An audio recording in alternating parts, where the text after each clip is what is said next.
America കൈമാറിയ 15 വെടിനിർത്തൽ നിർദ്ദേശം തള്ളിയ ഇറാൻ സമ്പൂർണ്ണ യുദ്ധവിരാമത്തിന് 5 നിർദ്ദേശങ്ങൾ മുന്നോട്ട് വെച്ചു. ഹോർമുസ് കടലിടുക്കിന്റെ നിയന്ത്രണം ഇറാൻ അവകാശപ്പെട്ടതാണെന്ന് ആഗോള സമൂഹം നിയമപരമായി അംഗീകരിക്കണം എന്നുൾപ്പെടെയാണ് നിർദ്ദേശം. ഹോർമുസിൽ ഇടപെട്ടാൽ ചെങ്കടലിലെ ബാബുൽ മന്ദബിലും അമേരിക്കയെ നേരിടുമെന്ന് ഇറാൻ സേന മുന്നറിയിപ്പ് നൽകി. ഇറാനുമായുള്ള യുദ്ധവിരാമ ചർച്ചകൾ അന്തിമഘട്ടത്തിലാണെന്ന ഡൊണാൾഡ് ട്രംപിന്റെ പുതിയ അവകാശവാദവും ഇറാൻ തള്ളി. ഇറാനിൽ വൻ സൈനിക നേട്ടം ഉറപ്പാക്കാൻ കഴിഞ്ഞതായി ട്രംപ് അവകാശപ്പെട്ടു. നയതന്ത്ര നീക്കം ശക്തമാക്കി തുർക്കി, ഈജിപ്ത്, ഒമാൻ രാജ്യങ്ങൾ രംഗത്തുണ്ട്. വിവരങ്ങളുമായി MCA നാസർ ചേരുന്നുണ്ട്. MCA, നേരത്തെ സമ്പൂർണ്ണ വിജയം നേടും വരെ യുദ്ധം അവസാനിപ്പിക്കാൻ തയ്യാറല്ലെന്ന് ഇറാൻ പറഞ്ഞിരുന്നു. പക്ഷേ ഇപ്പോൾ 5 ഉപാധികൾ ഇറാൻ മുന്നോട്ട് വെക്കുകയാണ്. ഏതൊക്കെ ഉപാധികളാണ് ഇറാൻ പ്രധാനമായും അമേരിക്കയ്ക്ക് മുന്നിലേക്ക് വെക്കുന്നത്? ഗോവിന്ദ്, അല്പം മുമ്പാണ് ഇറാൻ്റേതായിട്ടുള്ള ഒരു പ്രതികരണം വന്നിരിക്കുന്നത്. 5 ഉപാധികൾ മുന്നോട്ട് വെച്ചിരിക്കുന്നു. ഈ ഉപാധികൾ ഏറ്റവും പ്രധാനപ്പെട്ടത് ഈ ഹോർമുസ് കടലിടുക്കിൻ്റെ പൂർണ്ണ നിയന്ത്രണം ഇറാന് മാത്രം അവകാശപ്പെട്ടതായിരിക്കുമെന്ന് അന്തർദേശീയ തലത്തിലുള്ള ഒരു അംഗീകാരം ലഭ്യമാക്കേണ്ടതുണ്ട്. ഇതാണ് ഈ ഉപാധികൾ ഏറ്റവും പ്രധാനപ്പെട്ടതായിട്ട് ഇറാൻ മുന്നോട്ട് വെച്ചിരിക്കുന്നത്. ഒപ്പം തന്നെ സമ്പൂർണ്ണ സ്വഭാവത്തിൽ യുദ്ധവിരാമം വേണ്ടതുണ്ട്.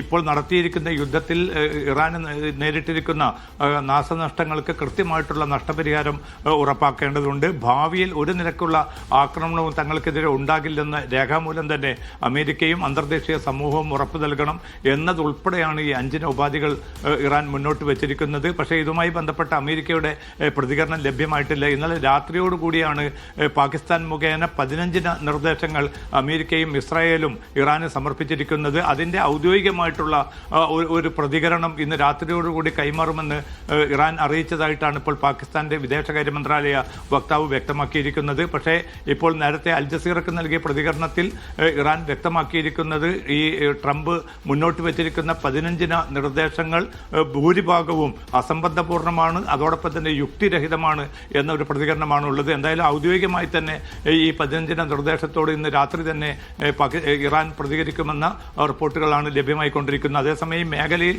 കൂടുതൽ സൈനികരെ രംഗത്തിറക്കിക്കൊണ്ട് കാർഗിൽ ദ്വീപ് ഉൾപ്പെടെ പിടിച്ചടക്കാനുള്ള ഒരു നീക്കം ഊർജിതമായി തന്നെ അമേരിക്ക മുന്നോട്ട് കൊണ്ടുപോകുന്നതായ റിപ്പോർട്ടുകൾ പുറത്തു വരുന്നുണ്ട്. പക്ഷെ അത്തരമൊരു നീക്കം ഒരു പ്രസ്താവനകൾക്കപ്പുറം പ്രായോഗികമായിട്ടുള്ള ഒരു നീക്കവും ഉണ്ടാകില്ല എന്ന ഒരു പ്രതികരണമാണ് റഷ്യ നടത്തിയിരിക്കുന്നത്.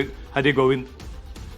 അതോടൊപ്പം ഈ അമേരിക്ക അവകാശപ്പെടുന്നുണ്ടായിരുന്നു ഇറാനുമായിട്ടുള്ള യുദ്ധവിരാമ ചർച്ചകൾ അവസാന ഘട്ടത്തിലാണെന്ന്. പക്ഷേ ഇറാൻ അത് പൂർണ്ണമായും തള്ളിക്കളയുകയാണ്. ഇപ്പോൾ ഇറാൻ മുന്നോട്ട് വെച്ച ഈ ഉപാധികളോട് അമേരിക്ക പ്രതികരിക്കുന്നുണ്ടോ? ഹരിഗോവിന്ദ്, 2 ദിവസമായിട്ട് അമേരിക്കൻ പ്രസിഡന്റ് ട്രംപ് വ്യക്തമാക്കുന്നുണ്ട് ഇറാനിലെ ആദരണീയമായ നേതൃത്വവുമായി താൻ 2-3 ദിവസമായി ചർച്ച തുടരുകയാണ്. ഇറാനിൽ നിന്ന് തനിക്ക് ഏറ്റവും വലിയ തോതിലുള്ള ഒരു സമ്മാനം ലഭിച്ചിട്ടുണ്ട് എന്നതുൾപ്പെടെ നിരവധി കാര്യങ്ങളാണ് ഇപ്പോൾ ഇന്നലെയും മെനയാന്നുമായിട്ട് ട്രംപ് പറഞ്ഞുകൊണ്ടിരിക്കുന്നത്. പക്ഷേ ഇതിനെ ഓൺ ചെയ്യാൻ ഒരു നിലക്കുള്ള ഏതെങ്കിലും ഒരു പ്രതിനിധി പോലും ഇറാനിൽ തയ്യാറായിട്ടില്ല. സൈനിക രാഷ്ട്രീയ നേതൃത്വം പൂർണ്ണമായി തന്നെ ഈ ട്രംപിന്റെ വാദഗതികളെ തള്ളുകയാണ്.